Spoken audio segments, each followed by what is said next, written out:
name is Daniel Oas, and I'm going to tell you how I became a community college professor. Let me tell you a little bit about myself, and then I'll get right to it. I have 12 years experience at working at the community college level and 5 years of experience working in corporate America. I started at Orange Coast College as a student, and I returned there for my first teaching, tutoring job after graduation. I'll tell you more about that later. I'm now a full-time tenured faculty member at Santiago Canyon College. I'm the department chair and faculty coordinator as well. I've taught at many different institutions and many different age levels, and I'm a parent of two amazing children, Alric and Bjork. So, right around the time of the financial crisis, I was working in the banking sector for a bank called Countrywide, which you may remember was one of the ones that was most hard hit by the financial crisis. And as I was watching my bank start to implode, I realized that it was time to get out and find a different line of work. So I felt this calling to try out the teaching profession, so I moved back to Orange County from San Francisco, where I was working at the bank. I moved back to Orange County and landed at Orange Coast College for a part-time tutoring position. And I had worked there when I was still a student many years before, an undergraduate. While I was a student there, I had a little tutoring job, and it was the same director, Jackie Campus. The same director was there when I left, so I looked her up and I said, "Hey, do you have any tutoring jobs?" And she says, "Yeah, I've got one." So I rekindled that business relationship and got myself a little tutoring gig that paid minimum wage at the time, but I was 27 years old and I didn't have a mortgage or any main responsibilities, or I didn't have children at that time either, so I figured, why not? Let's give it a run. The job gave me a lot of flexibility. I was able to work and go to school, to graduate school at the same time. I decided that I would do my graduate program in business because I had already worked in corporate for 5 years, so I decided to pick something to teach that I knew a lot about and that I had a lot of experience doing. And I grew up in family business as well, so it's just kind of in my blood. So I went to UCI and their fully employed MBA program. It took 3 years to get my MBA. I specialized in digital marketing. And now we're going to fast forward to the year 2013. And just to give you a sense of time, I got my MBA in 2012. So it's actually, yeah, it's late 2012, early 2013. So it's like the fall of 2012. And I'm tutoring at Coastline Community College in their Lee Zhao Center, which is in Westminster, California. It's English as a second language, very, very large Vietnamese population in that area. And I was in their tutoring center tutoring English and business and statistics. And there was this lady there tutoring with me, and she appeared to be a possibly retired faculty member or someone that I thought was, just there, part-time.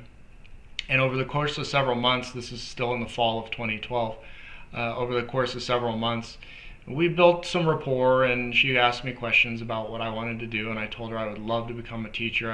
That's my passion, that's what is my calling. I'd like that more than anything. And a couple weeks after that, she says, "Well, Daniel, I don't mean to get your hopes up too high, but I think I've got a class for you." I said, "A class for me?" And she goes, "Oh yeah, I'm Marilyn Fry, I'm the department chair." And I was like, wow, this is amazing. It just got my first break, just got lucky, and I got my first class. And it's such a huge milestone in your career when you get your first class. So I got my first class, and then I started dropping my name in every part-time teaching faculty pool that I could possibly find. And any community college that was driving distance away, I just threw my name in the hat. And I eventually landed additional teaching jobs. I got one at UC Irvine where I taught digital marketing and display advertising. And I also worked at the Orange Coast College Community Education Program where I taught digital marketing and entrepreneurship.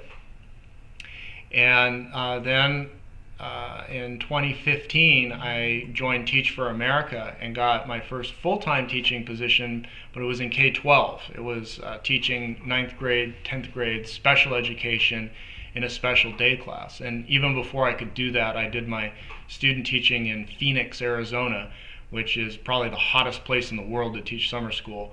But I taught 4th grade there, and I drove home on the weekends, home being Huntington Beach in Orange County. I would commute there, and I'd stay there. Through Teach for America, we actually stayed at Arizona State University student housing, so I was staying in the ASU dorms while teaching at Lassen Elementary School in Phoenix. So that gave me some teaching experience under my belt in the elementary levels, which is actually quite helpful right now in the COVID environment, because my kids are in elementary school and they're learning at home. So I have experience with such matters.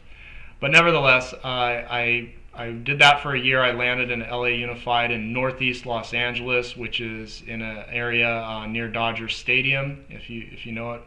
It's about a 2-hour drive each way from my house, so I had to get up at 4:30 in the morning just to be on the road at 5, to get there by 7, to just do a little prep and get ready for class that started at 8. So my typical day that year was from about 4:30 a.m. until 10 p.m. because I was going to Loyola Marymount University to get my teaching credential at the same time. So that was a very busy year for me, and that was the same year that I interviewed at Santiago Canyon College for this job, and I got it. I landed at Santiago Canyon College in 2016, and there are really 4 areas of my job. I'm the faculty coordinator, which probably takes the majority of my day. That involves things like scheduling and staffing, budgeting, mentoring, looking over grants.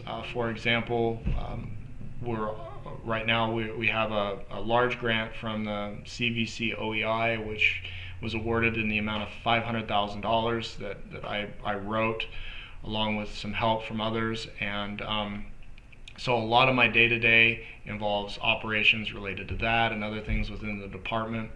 And then secondly is my department chair duties, which have to deal mainly with matters of curriculum and instruction, where I want to see that there's an amount of consistency across the department in the way that instruction is delivered, and also in terms of our assessments, to make sure that we're all kind of united in what we do. And then there's also faculty observations and the mentoring component. And I'm really delighted that one of my part-time faculty members just got a full-time tenure track position at Riverside City College, which was just so delightful to see one of the members of my department make that same transition in his career. It's a very exciting time. You'll never forget your first class and when you get your full-time job offer. Those are 2 really important milestones in your career. Third, I teach 5 classes: digital marketing analytics, home-based business, e-commerce, and workforce readiness. And the 4th element of my job is serving on the Academic Senate, where I represent my division in academic affairs. So that's how I became a professor in a nutshell. If you ever land at SCC, look me up and we'll chat. I'll see you then.